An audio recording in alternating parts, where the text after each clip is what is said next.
Oh man. Oh man. Oh man. Yeah, again. What up? Excuse me. I'm a little late. I'm a little drained. Between me and you, man, it's been a very, very strenuous grind today. Uh Career moves, career changes, a lot of interaction, a lot of talking, a lot of peopling. I'm not the greatest peopler. I'll be real with you. But we here, and it's time to talk about hip hop, man. I'm gonna try to bring the energy up. I do apologize in advance. I didn't really prepare any notes. I just haven't had time. I just haven't had time. But luckily, I don't even need a lot of notes for what we're about to talk about today, because today we're going to talk about one of my favorite rap albums ever, and I'm going to play the nostalgia card. I'm going to play conspiracy theory cards. I'm going to play a lot of just impact and culture and hip hop changes, because certain albums are called classic, and then certain albums are just classic and they can't be denied. And this will be one of those times. Right. So, but before we get into that, as I'm still getting adjusted here, setting everything up. Made in the 1980s, you know, made in the 1980s. Matter of fact, I'm going to switch one of the media assets here. I'm going to switch up the joint. Yeah, I need to see the white up there. That's the podcast. Listen, every Friday morning it goes live. 5:15 a.m. I love 5:15. Okay. Then Saturday mornings, because I know y'all be asleep. The video exclusively on YouTube. Shout out to the YouTubers that may be watching on YouTube right now. Hey, 815, you know where I'm from. They call me Cam from the port. It should be self-explanatory. 815 is when the video will go live for the video podcast. I hope to be bringing you all an episode this week. I can't cap to you. My schedule is a little out of control. A lot of moving parts, a lot of things, a lot of new things being learned and being achieved. And I hope that I can bring the information and the conversation that you need, as we do this podcast thing. That's made in the 1980s thing, man. Shout out to Mikey V too, by the way. He gave me this hat a few years ago. Rest in peace, Tony Mack. As soon as he gave it to me, I started rocking it. People started asking me about the hat, and he wanted it back low key, but he didn't want to take it from me. So shout out to Mikey. I love you, bro. Um,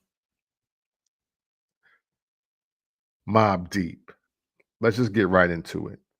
I don't want to waste y'all time, and I have more life stuff to do, and I'm sorry.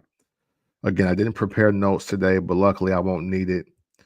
We're going to talk about the infamous. We're going to talk about Prodigy and Havoc. We're going to talk about Mobb Deep.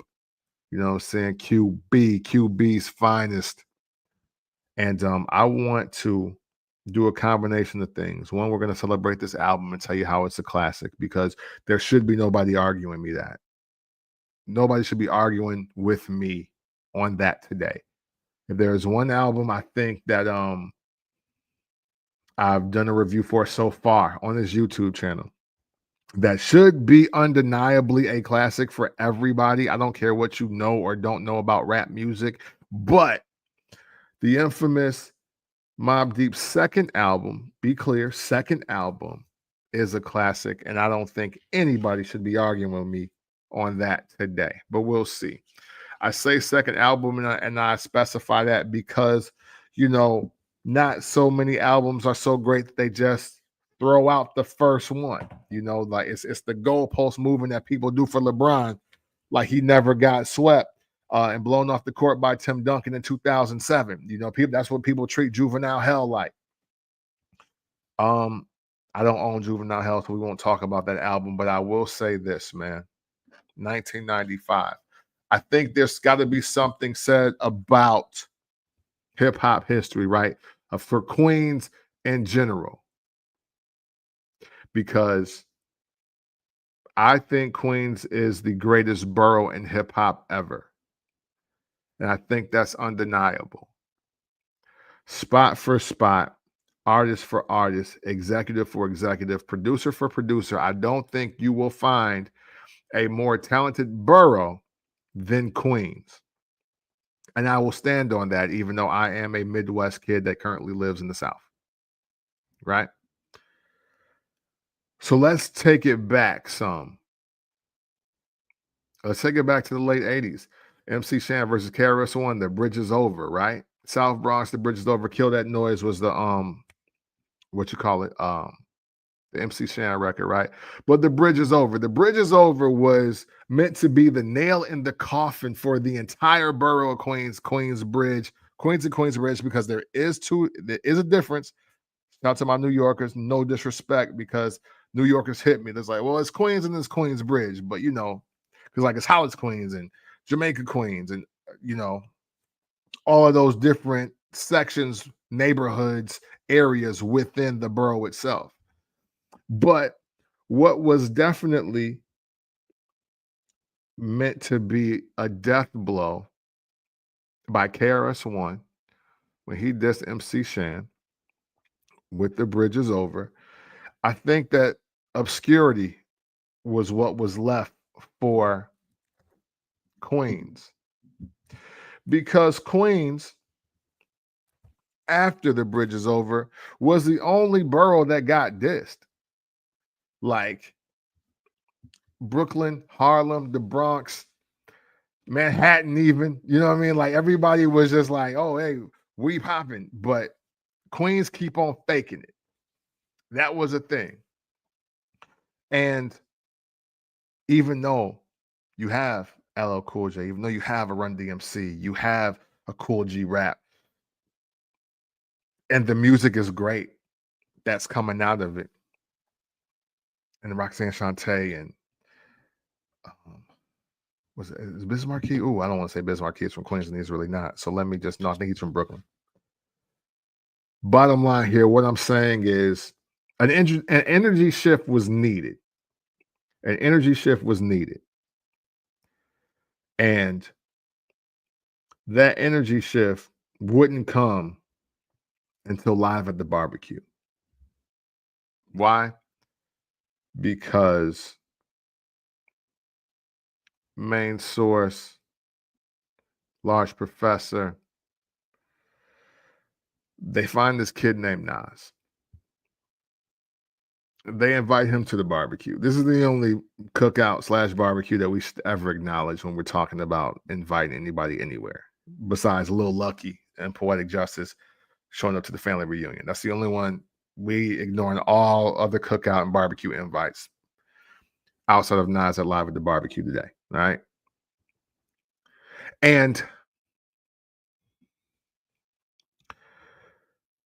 from the very words, Street's disciple, my raps are tribal, I shoot slugs from my brain just like a rifle.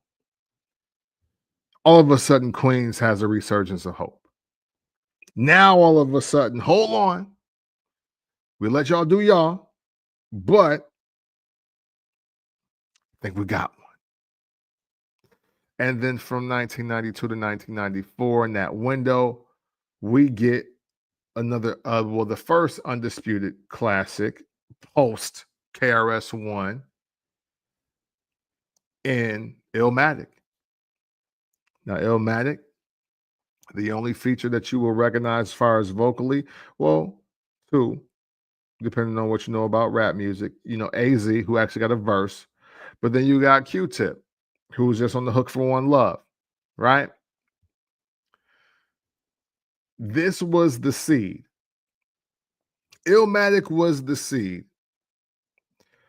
to, in my opinion, set Queens on a trajectory and on a run that became unprecedented on every single level. Because in 94, Illmatic drops, right? But then 1995, you got two very important albums. And I know people don't they may disregard this, but I won't. LL Cool J drops Mr. Smith. That album comes out in 1995. Now, granted, it's not till November, so we'll talk about that one later. But that's important on a superstar level. But I want to say off the rip, 1995, specifically April 25th, 1995, Prodigy and Havoc would drop an album that would not only change the course of what a lot of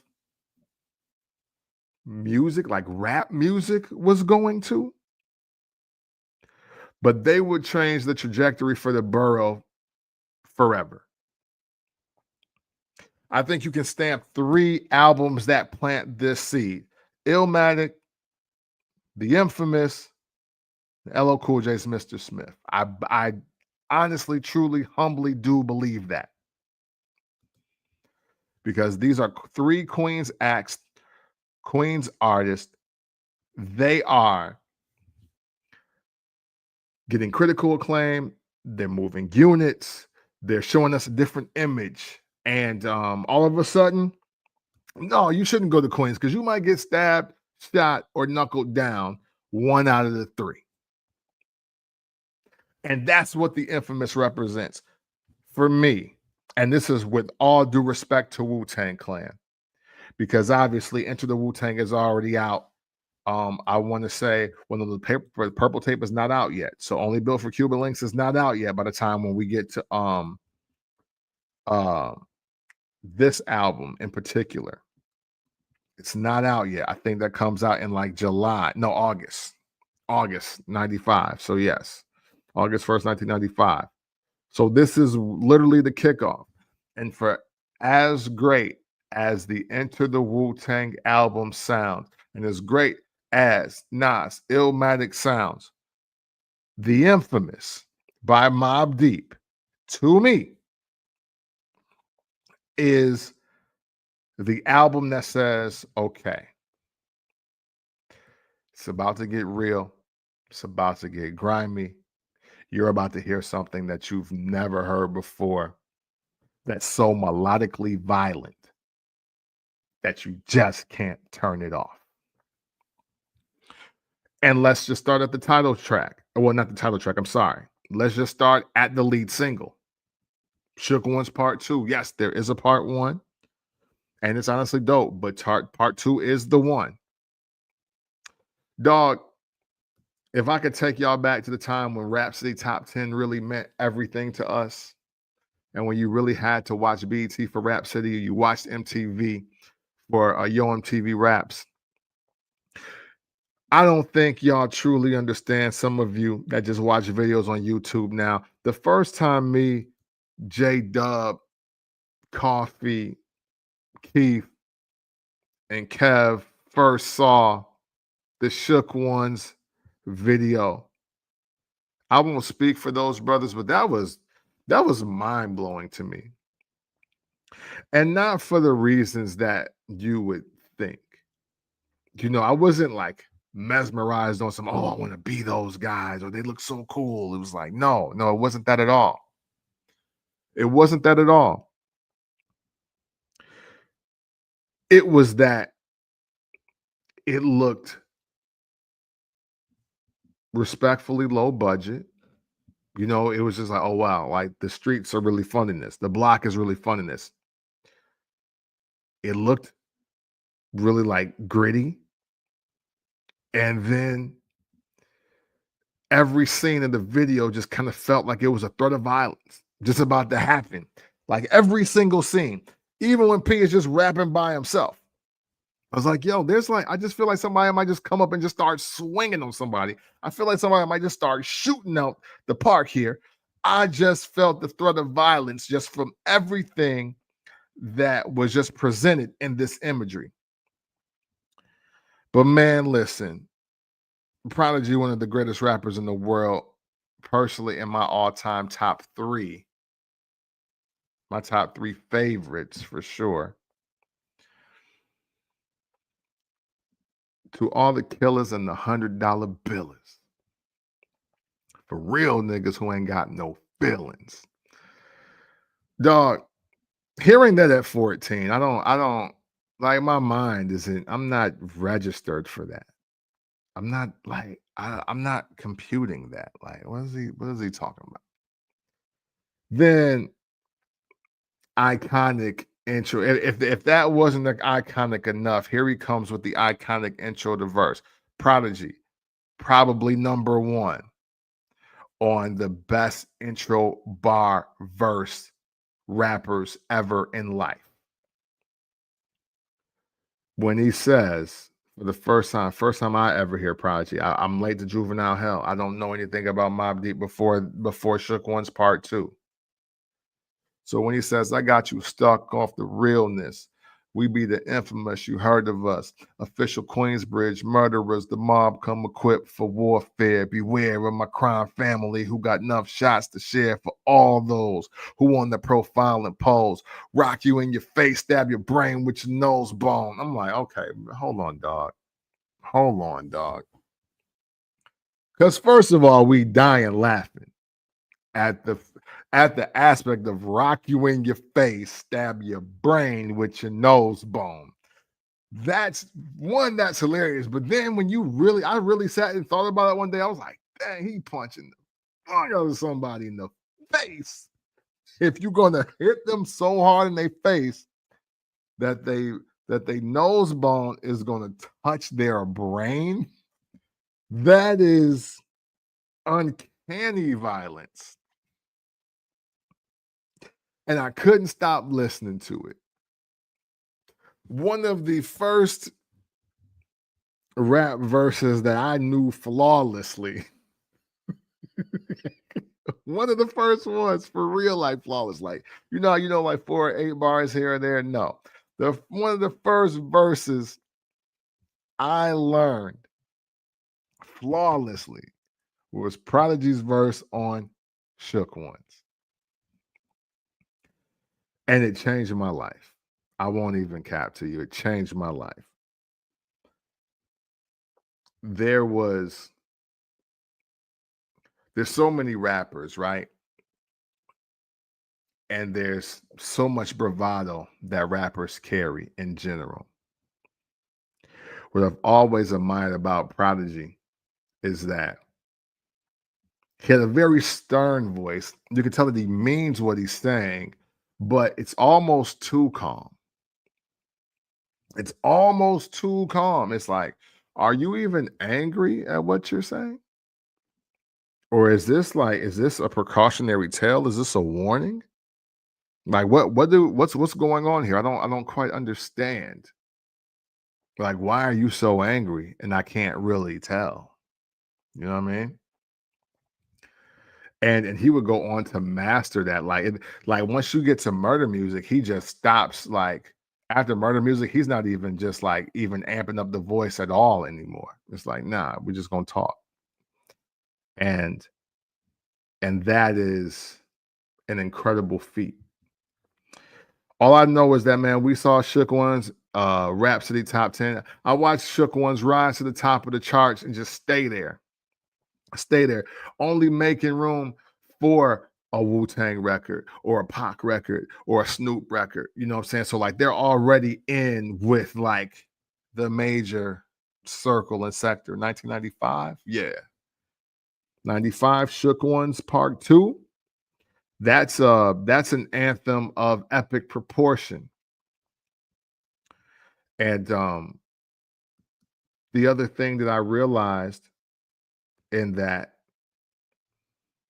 some of the call and responses and some of the hooks on this infamous album,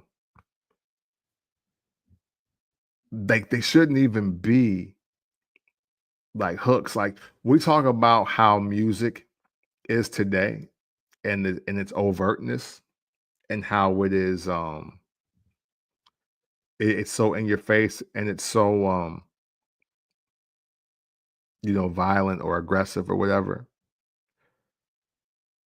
But there is what makes this like just masterful is the fact that P and Have are saying some of the most violent things, but the musicality of it, it's so incredible. It's so incredible. Going back to the title track real quick. Ayo, you shook, cause ain't no such thing as halfway crooks. Scared to death, scared to look, they shook. It's just like, okay, like this is where we doing. This is what we doing. And you know what? This is the first time I recognize that 16 bar verses abandoned. Nope, we're gonna get them out of here. When P gets on the track, Prodigy gets on your track. Look, I'm rapping till I'm finished. I'm rapping till I'm finished. And it might be 32, it might be a quick 40, might be 50 bars. It don't matter. And that's what is genius about it, to be real with you. Like, they're totally just breaking the format of what music sounds like. When we get to 1995, your average song is 8 bar hook or 4 bar hook leading in, 16 bar verses, 4 or 8 bar hook, unless you repeat it, second verse 16, third verse 16. And P was like, nah, I'm not doing that. I'm not doing that. I got too much to say. I'm only 19, but my mind is old. But when things get for real, my warm heart turns cold. Another nigga deceased, another story is told. Like he's like, no, we're not doing that. I'm doing what I want to do on this track. And that it's the rebellion of music format of rap to me that makes this album very special as well. So I've talked a lot about the title track. April 25th, 1995, Mobb Deep, the infamous, drops 16 tracks, 1 hour, 6 minutes, 57 seconds of pure mayhem, pure, just unadulterated, unfiltered, very crass, very just brutal, like just shoot, thug music. Like, I mean, just, um, let's get into the rest of the album because there's a lot of classic material on here. There's some things I've never heard before to this album, and there are some things that we definitely heard a lot of after this album. And I won't dwell too much on each and every track, even though I could. But start of your ending, the ominous tones. Havoc is one of the greatest producers of all time, by the way. We don't say that enough. He's one of the greatest producer rappers ever. I don't think you're going to find a lot of producers that also rap that do both at his level or higher. And I'm including legends in that. You know, sorry, Eric Sermon. And I love Eric Sermon, but I got Havoc over him. Swizz Beats, sorry, but I got Hav over him as the producer, rapper, as both. There's only a few that I got above him. And right now, we're going to stop the conversation at Kanye, even though that's not popular to say, and DJ Paul and Juicy J. And I'm going to stop there for the day. There's obviously some more that you could throw in there. I don't know how people feel about Eminem's production, but he's not really known as a producer rapper, but that's a whole other story. But the start of your ending, 41st side. This is an incredible intro to me because it's all they're partying to the aspect of potentially killing somebody. And it sounds nuts. I probably sound crazy sitting here talking to y'all about this, but it's literally what it is. Yo, it's the P, E double, push your legs, bubble in the winter. You know what I mean? Hey, we blazing at the shows and even at the hoes. And even the dudes in the back is like, nah, chill. We're not doing that. We're not shooting the ladies, bro. We can't do that. But it's even the fact that we would go to this, right? Start of Your Ending, I think, is one of the greatest rap intros to any rap album. I love this intro. But let's get into the infamous prelude, because this is very important. This is where we get into some rap facts, right? One, it's just funny that we're on track 2, and P is like, you know what? No, we're gonna stop the music and listen to what I gotta say. And then he's just going on about how like Mobb Deep, they really live their raps. Let's just call it like that. And they really live their raps. They prepared to live their raps. And even though they know something could happen to them, something definitely gonna happen to you. Great word of caution, right? But then I would later find out that my heart would break as he closed out this prelude because he started dissing my guys. So he goes on to say, and to all you half-ass niggas with your whack-ass rhymes talking about how much you get high and all that crazy space shit that don't even make any sense. Don't ever speak to me when you see me on the street. Word, I'm gonna have to get on some high school shit and start punching niggas in their faces for living. Dog, that was so hilarious. Me and my guy J-Dub used to laugh about that all the time. Boy, was I upset when I figured out he was dissing Keith Murray.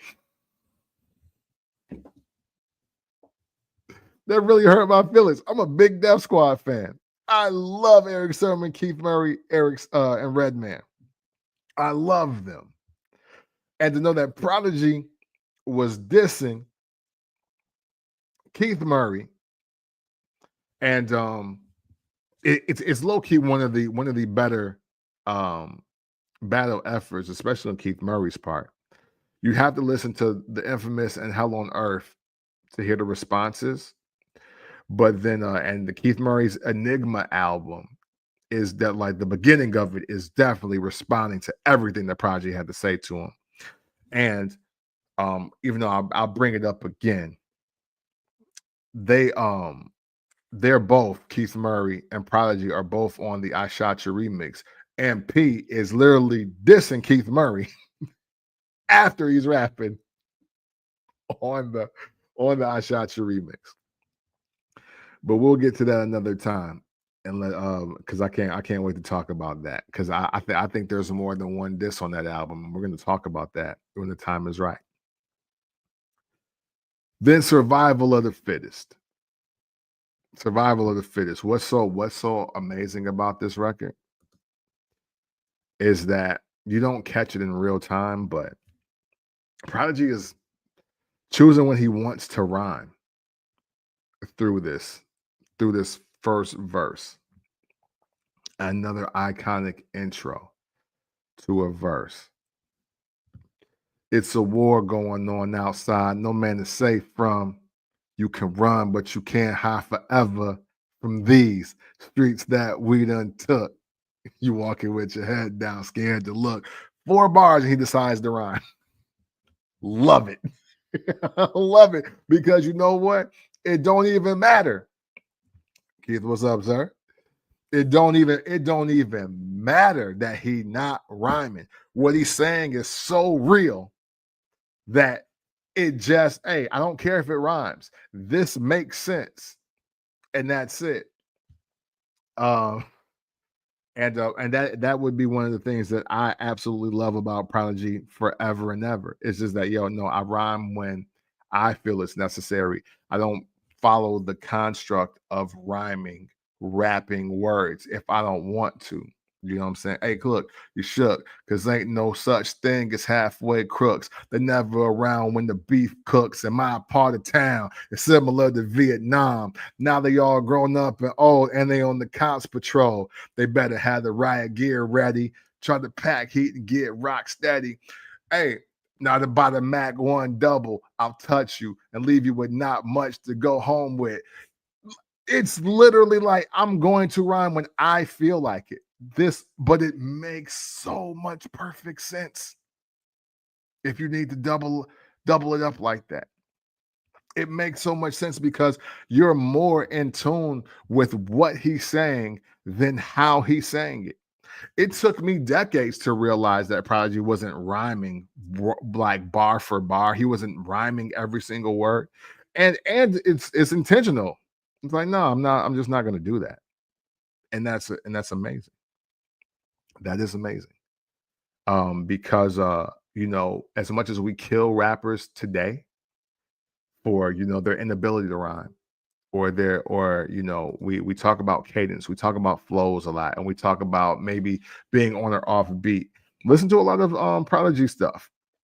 Listen to a lot of Mobb Deep, and it's not that he's not off beat. He may not rhyme every time, but it's very the conversational tone is like, yo, I mess with this. Like, and what he kicking is something that I can understand, recollect, and deal with.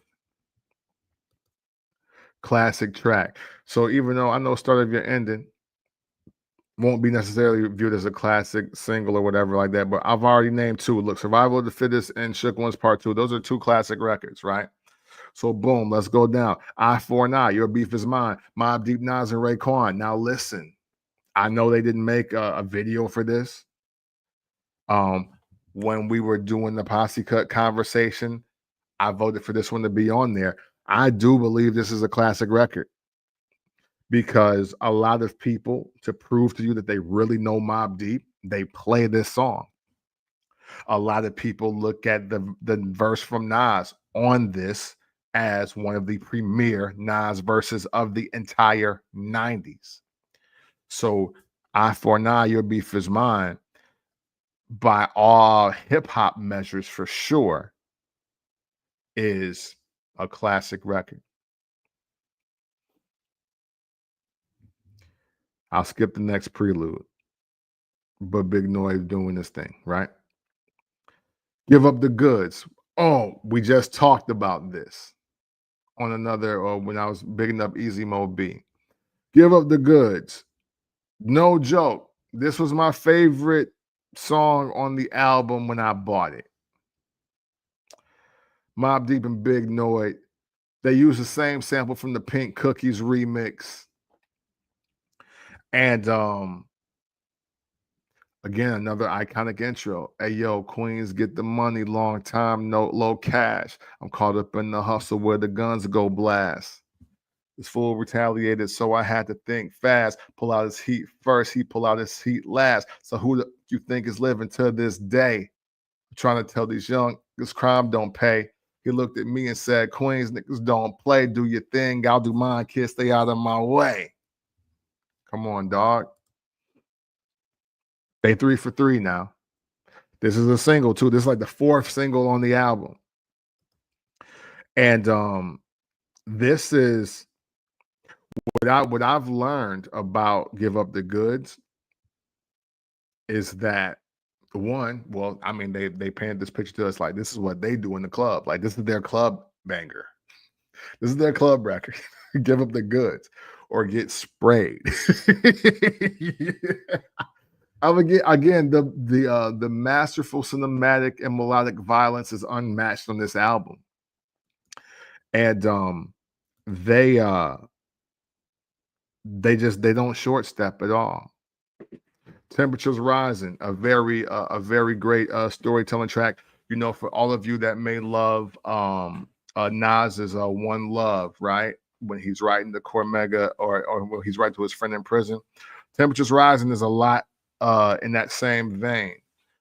They're writing to one of their homies that's locked down, and it's Crystal Johnson is on the hook as well. And you know, Prison Letters as raps, I feel like Nas and Mobb Deep invented that.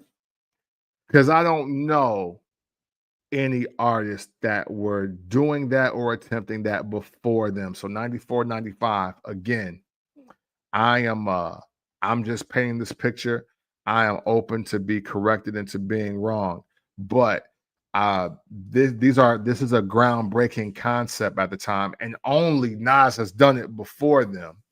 And but they're all coming from Queens. Every Queens rapper now has the prison letter to the homie, let them know what's going on or where to go. But for Mobb Deep, they talking about no, we're gonna hold you down. We're not talking, we're not telling.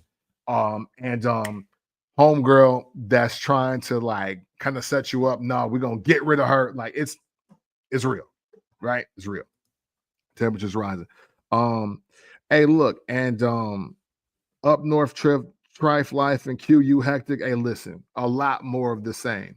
There is, and I hate to gloss over those, but we are getting long in the tooth on the explanation of every song because I love this album. But Up North Trip, Trife Life, and QU Hectic, one masterful production, Havoc, Chef's Kiss through the middle of this album. And it's just some more street tales, some more street lifestyle, more of the just what Mobb Deep is already branding themselves to be through their first three singles. If you were unaware, this puts you right back in your perspective. Then we get to Right Back at You with Ghostface Killer and Raekwon. So Raekwon is shining all over this album. Um, if this don't make you want to hear Cuban Link, I don't know what will at this point, especially if we're talking about spring of 95. So I can't wait for Cuban Link to come out after Raekwon is going crazy like this on this album. And I think I want to say, yeah, Ghostface kicks off his verse with "Who the richest nigga in the projects?" And that's at 14, that was hilarious to me. I'll admit. I'll admit. I was not the biggest Ghostface fan in 95. But when I go back and listen to his verses, I was like, okay, you know what? This makes more sense than I thought it did, but it's just the delivery is so wild. I just don't even understand how to process this. But again, another great track. I don't think it qualifies as like great posse cuts because Right Back at You, I think, true, even I've made the mistake. I might have made the mistake on my last live. I thought Ghostface was also on Eye for an Eye with Raekwon and Nas, but he's not. He's on this one. And even that in itself, that is the difference. Ghostface versus Nas, swapping them out, even though these are two very dope tracks. These are great posse cuts. They have their own identities on this album. Cradle to the Grave and the Grave Prelude.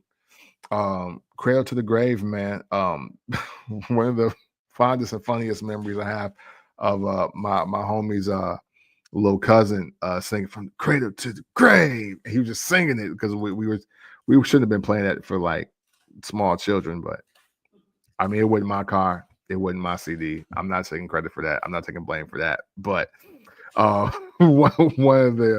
of the funniest things I've seen was just like this little 4 or 5-year-old singing that, and it was just like, man, yeah, I can't get mad at the TikTok parents now, you know. Oh, track 14, Drink Away the Pain, featuring Q-Tip. So now, this is my favorite album ever in life. By the time I get to track 14, because I know what's coming next with 15, this is the greatest album ever to me. Why? Because Q-Tip is my favorite rapper in 1995.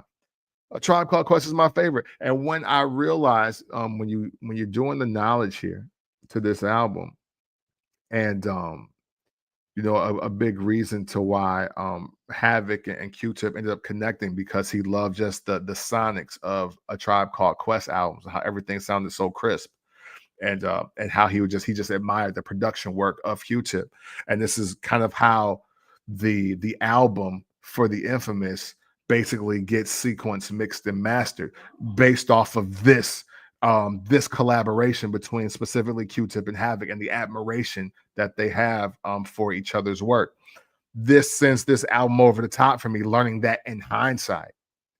I loved it anyway. And I was like, yo, Q-Tip on here. And the thing is, because the last Tribe album is Midnight Marauders.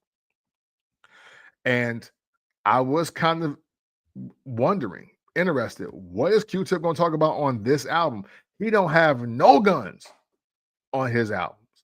I ain't heard nobody die on the Tribe album yet. But Drink Away the Pain. Um, the clever flip of comparing liquor to women, and also how women, or how liquor has taken over their own psyche and decision making.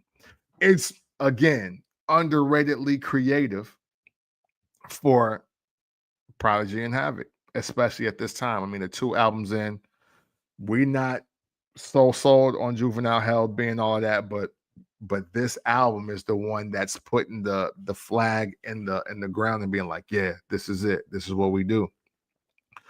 Again, very creative, very compelling. It's a great change of pace. I mean, again, hey, just how like R. Kelly used to give y'all that one song about God after he didn't recklessly raw dog and skeeted everything up for the other 12 or 13 tracks. Well, this is their break from killing everybody on Drink Away the Pain. And it's dope. Situations. Shook Ones Part 2, we covered it. Party over. Whatever, party's over. Tell the rest of the crew. Another call and response joint. Again, the aspect of murder music taking a whole different level. Hey, and you know what? Shout out to Big Noid. I haven't talked about Noid much, but I like Big Noid. Rapper Noid, Big Noid, whatever. He's another one of those, just to me, one of those special MCs, special rappers that he's the X factor, and why I think Queens is the best borough, because not everybody's mans is so nice.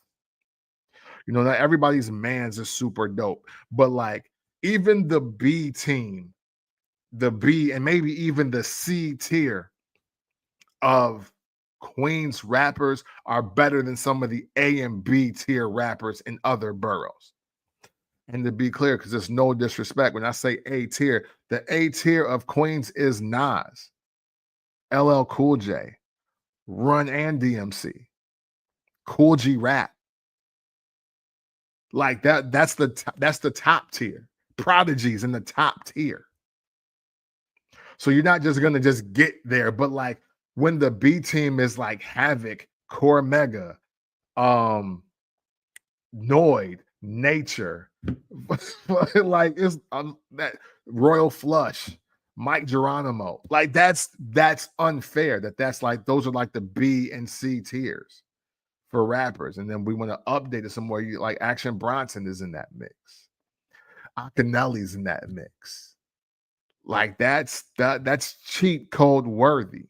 Those are cheat code MCs for you to be like, okay, no, I'm gonna let my man's like Capone. So, and Nori, can't forget about Noriega, Capone and Noriega. But party's over to the rest of the crew. To whatever party, yo, it's on you. What you want to do, whatever. Party's over. Tell the rest of the crew. Hey, listen, hey, and people still getting their head bust wide open on this. Pause. And that's it. 16 tracks.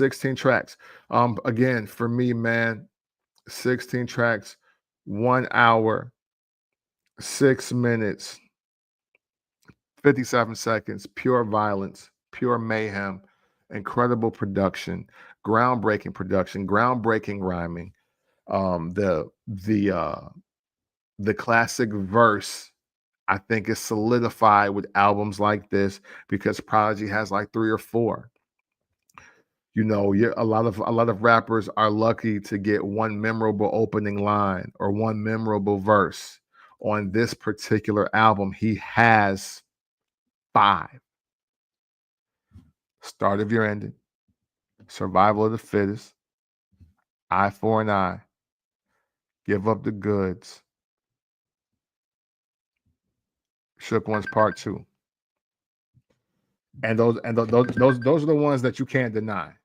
Those are the ones you can't deny.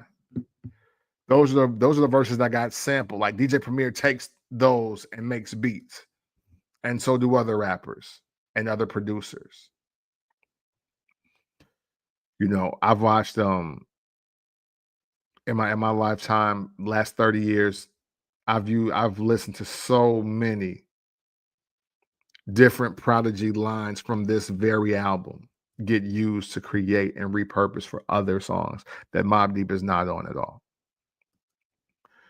And that's not to say that Havoc is a slouch. Hey, listen, I remember having this debate, and I know he won't remember this now, but my man Kev, when we were younger, he was like, "Yo, Havoc is not that bad." He's like, "He's actually not bad at all." So if you put Havoc in a group with with the other rappers and other groups, he'd probably be the best rapper. And it sounds, I don't know, I'm gonna say it sounds crazy. You don't believe it at first, though.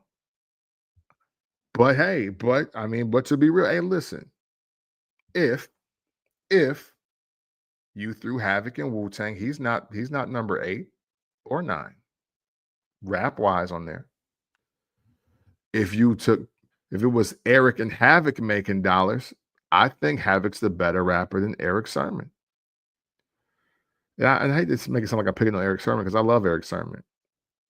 I don't think I think Havoc is a better rapper than both members of Das Effects. I think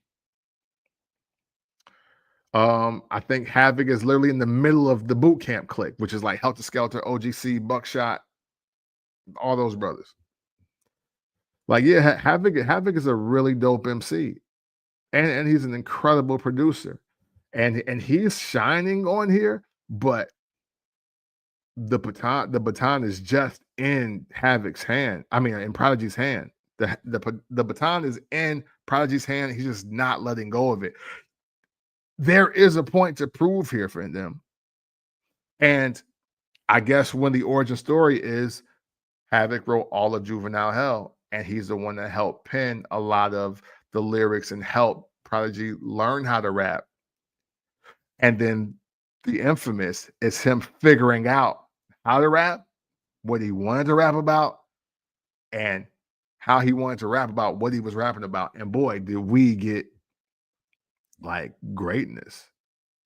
This ain't even a flash of greatness. This is a solidifying of like, no, I'm probably the best rapper in Queens, depending on who you're asking, even though I'm from Hempstead.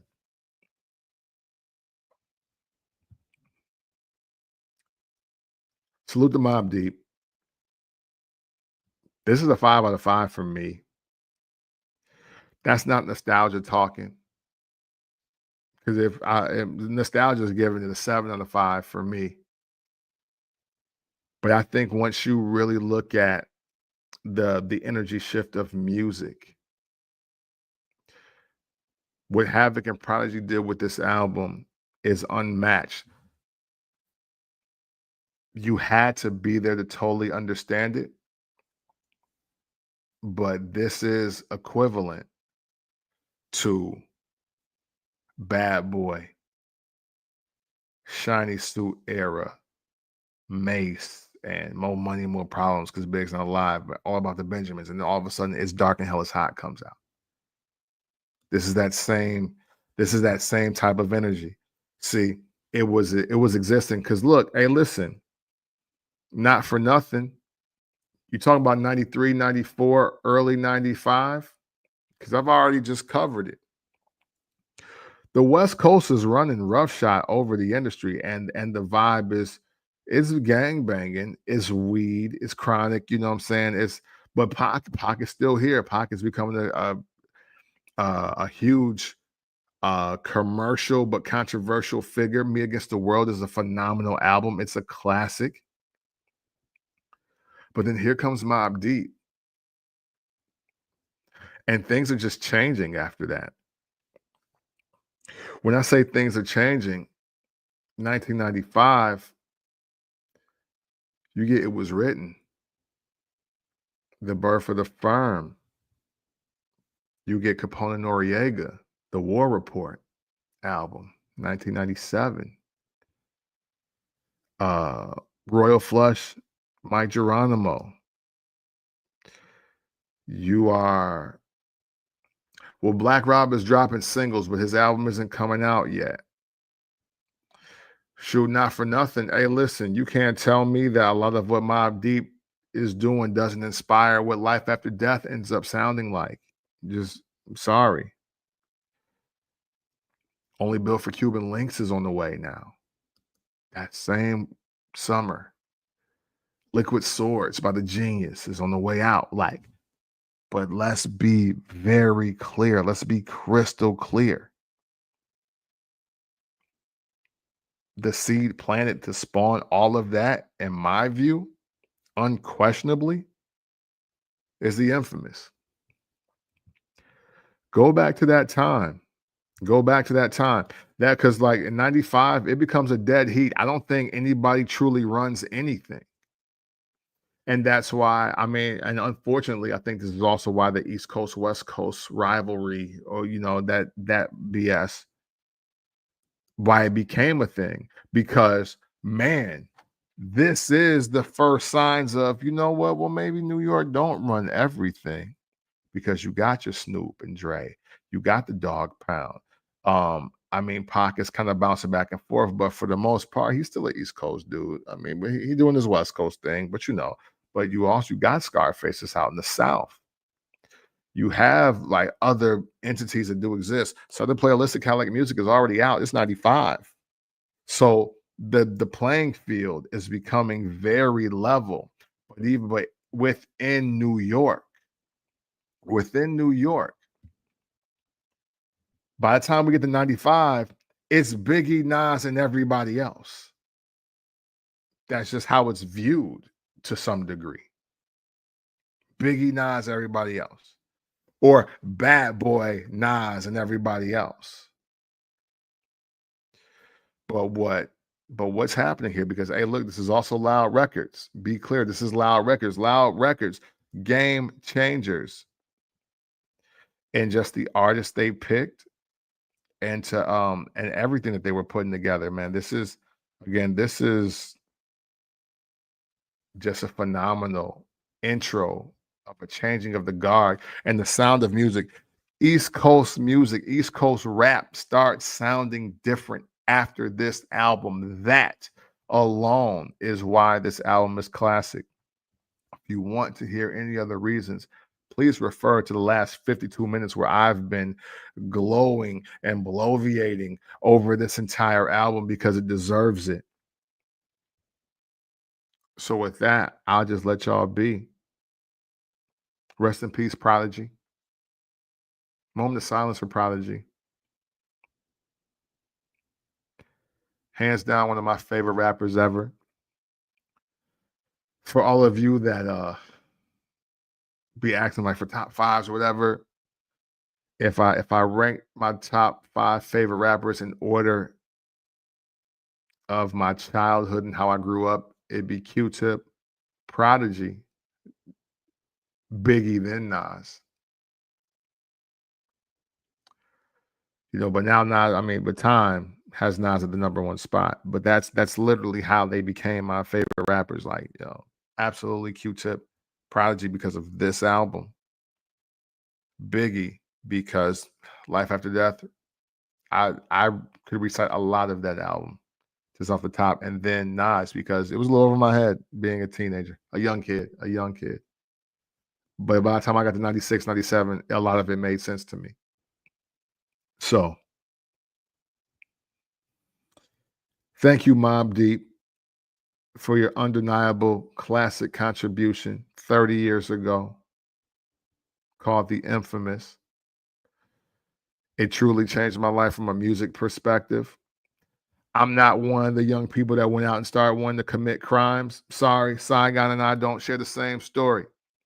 I was here for the lyrical entertainment and the musical masterpiece. Sorry, I wasn't in a hurry to live somebody else's raps. So I can't speak to the people, the generation, all the people that hear these things and then want to go out and do them. I just enjoy for my own personal listening pleasure. That's my story. I'm sticking to it. Sorry, I don't want to be a criminal like y'all.